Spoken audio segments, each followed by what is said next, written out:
मधुबन बापू धाम आपकी महत्वपूर्ण अच्छी योजना है। उसको बेचने के लिए सुविधा लोगों को देने के लिए किस तरह का आपने प्रोग्राम किया? मधुबन बापू धाम योजना हम लोग की 2008 में लॉन्च हुई थी और आप देख सकते हैं कि लगभग ये पिछले 20 साल से 16 साल से लगभग पेंडिंग है और इसका संपूर्णतया अभी विकास नहीं हो पाया। और ये प्राधिकरण के लिए एक बहुत महत्वपूर्ण योजना है, तो प्राधिकरण की वित्तीय स्थिति में सुधार लाने हेतु मधुबन बापू धाम के ऊपर फोकस किया जा रहा है। बेसिकली एक रेजिडेंशियल स्कीम है और जिसमें हमारे पास ग्रुप हाउसिंग के भी प्लॉट्स हैं, कुछ कमर्शियल प्लॉट्स हैं और फिर इसके 6 सेक्टर्स में हमारे रेजिडेंशियल आवासीय प्लॉट हैं। तो लगभग 6000 करोड़ की अनिस्तारित संपत्तियां इसमें शेष थी, तो लगातार उसकी बैठकें करके इसमें मुख्यतः 2 ही विषय हैं जिस कारण से ये योजना उस तरीके से रफ्तार नहीं पकड़ पाई। एक तो ये कि इसमें भूमि के, क्योंकि भू अधिग्रहण से इसमें भूमि ली गई थी, तो कुछ किसानों की समस्याएं थी, तो उनके साथ 2 बार लगातार संवाद किया जा रहा है, 2 बार बैठकें की जा चुकी है कि भाई आपकी समस्याओं को कैसे सुलझाया जाए।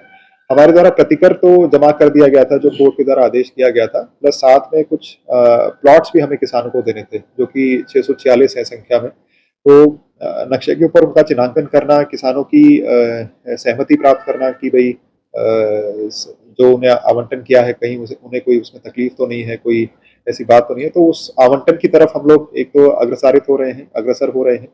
दूसरा जो इशू था बड़ा इसमें कि इसका डेवलपमेंट उस प्रकार से नहीं हो पाया, ट्रंक फैसिलिटीज का डेवलपमेंट नहीं हो पाया, जैसे रोड नहीं बन पाए, पार्क्स का डेवलपमेंट कम हो पाया, नालियां, सीवर आदि इन सब का डेवलपमेंट रह गया। तो प्राथमिकता के आधार पे 3 सेक्टर्स का हम लोगों ने चयन किया है जहां हमारे सबसे कम लीगल इश्यूज हैं। तो वो सेक्टर है सेक्टर ए बी सी, जिसको हम पूरा प्रयास करके और उसमें सारी जो ट्रंक फैसिलिटीज हैं जैसे रोड, सीवर, ड्रिंकिंग वाटर, नालियां वगैरह का निर्माण, स्ट्रीट लाइट्स का निर्माण, तो उनका प्राथमिकता के आधार पर टेंडर करते हुए और सबसे पहले इन्हें बसाने का प्रयास किया जाए। सर बायर्स वहाँ जाएं, खरीदने के लिए जाएं, ऐसा कोई उस तरह की कोई स्कीम ला रहे हैं आप? देखिए मधुबन बापू धाम अब तो ये नीलामी के थ्रू इसके प्लॉट्स अवेलेबल होते हैं और मैं आपको बताऊं कि ये जब लॉन्च हुई थी तो कभी 34-35 हज़ार रुपये पर लॉन्च हुई थी और आज जो इसके रेट्स हम लोगों को मिलते हैं नीलामी के द्वारा वो अपवर्ड 75,000 मिलते हैं। तो लोगों में इसके प्रति रुझान तो है। जो कमियां हैं वो यही है कि भाई जो अवस्थापना सुविधाएं हम लोगों को इसमें देनी थी वो रह गई है, तो उनको जी दिल्ली शहर के लोग गाजियाबाद में आशियाना बनाना चाहते हैं, उनसे क्या अपील करना चाहेंगे कि वहाँ आकर के वो लोग?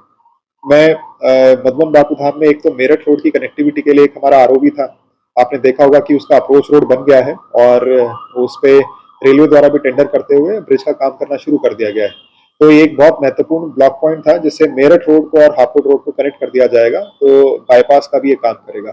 जितने भी ऐसे लोग हैं जो यहाँ रेजिडेंशियल प्लॉट्स लेना चाहते हैं, हमारे द्वारा मधुबन बापू धाम के जो प्लॉट्स हैं उनको पुनः नीलामी के लिए लगाया जाएगा। तो मेरा सबसे आह्वान है कि आप आए, इस नीलामी में पार्टिसिपेट करें, उचित दर के ऊपर आप उसको खरीदें और आगे चल के ये एक बहुत महत्वपूर्ण योजना ही प्राधिकरण की साबित होने वाली है। सर गाजियाबाद सांसद जी ने एक पत्र भी आपके लिए लिखा था, क्या था वो पत्र और क्या कुछ मानी उसमें?